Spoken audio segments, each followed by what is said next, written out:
À 9000 km de l'Alsace, Rosas vous emmène en Corée du Sud. Porte-drapeau du high-tech, temple du digital, nation numérique, pays le plus connecté du monde, où par exemple le métro propose depuis 6 ans des supermarchés virtuels. Devenu le plus grand des dragons asiatiques par son poids économique, la Corée du Sud est aussi un grand producteur mondial de fibres optiques. À Séoul, le groupe Dasan est distributeur pour l'Alsace des produits de la société LS Câbles et Systèmes à Gumi, à 200 km au sud de la capitale. Pour le chantier de déploiement en Alsace, il nous fallait des quantités de fibres optiques très importantes. Et donc il a fallu qu'on élargisse le nombre de nos fournisseurs à des fournisseurs qui n'étaient pas forcément des fournisseurs au niveau national, qui avaient la capacité d'approvisionner ce chantier, qui faisait partie des meilleurs mondiaux. Et c'est pour ça que nous nous sommes retournés vers la Corée. Pour la première fois, la société LS a accepté que son usine de fibre optique soit filmée. Les caméras de Rosas ont eu champ libre, sans la moindre restriction, pour montrer le process de fabrication. Les Coréens ont une industrie de fibres qui est aujourd'hui très avancée. Ce sont même les inventeurs du procédé d'élaboration de la fibre optique. Et donc ils ont une longueur d'avance sur les autres pays, notamment les pays européens. Tout commence par là. Malgré les apparences, rien de belliqueux. Ces blocs aux allures d'obus sont des barres de verre créées à base de silice. On appelle cela des préformes. Celles-ci viennent du Japon.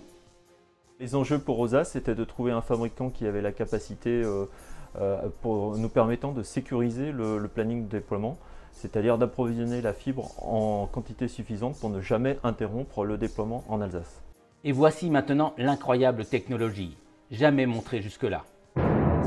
La préforme est placée au haut de cette tour. Une goutte se forme et tombe sous l'action de son propre poids. Le fil de silice s'écoule. La température baisse au fur et à mesure de la descente. Le bloc de verre devient plus fin qu'un cheveu. La production de LS Câbles et Systèmes est impressionnante. Les besoins de Rosas sont énormes.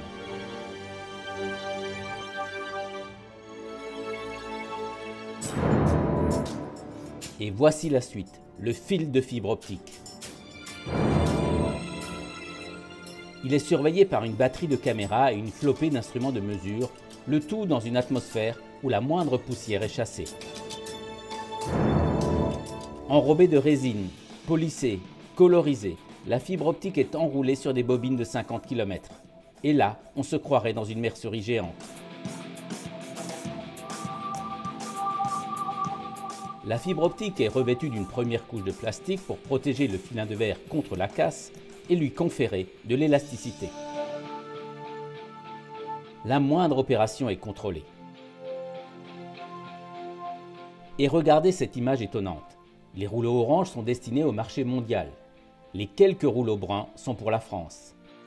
L'hexagone en très haut débit a encore bien des kilomètres de fibres à dérouler. Pour l'Alsace, nous avons besoin d'anticiper sur le long terme nos besoins, de manière à sécuriser les approvisionnements de matières premières et notamment de silice auprès des fabricants de fibres, ce qui va permettre ensuite de réserver des capacités de production et de nous constituer des stocks qui permettront à terme de livrer les chantiers. À Gumi en Corée, LS Câbles et Systèmes assure du sur-mesure. L'entreprise ne se contente pas de produire des fils de fibre optique. Elle les assemble en câbles qui varient de 1 à 864 brins selon qu'il s'agit d'un réseau de transport, de distribution ou de raccordement des particuliers. Et voici maintenant très précisément un rouleau de fibre optique fabriqué en Corée, destiné à Rosas en Alsace. Aujourd'hui, avec Rosas, demain en y ajoutant les besoins du déploiement pour Losange, nous allons représenter un des plus gros chantiers d'infrastructures télécom au niveau européen. Et je dirais même qu'on a une certaine représentativité au niveau mondial, puisqu'on va pouvoir réserver plusieurs millions de kilomètres de fibres optiques auprès des industriels. Et quand on réserve plusieurs millions de kilomètres de fibres optiques auprès des industriels qui le fabriquent, on discute avec des fournisseurs mondiaux. Et nous favorisons ainsi l'économie de la fibre. La preuve, le coréen LS Câbles et Systèmes annonce l'ouverture d'une usine de fibre optique en Europe. Ce sera dès 2019. L'entreprise, déjà implantée dans 20 pays, a aussi créé une nouvelle société à Paris, comme le gage de son engagement dans le développement de la fibre optique en Europe.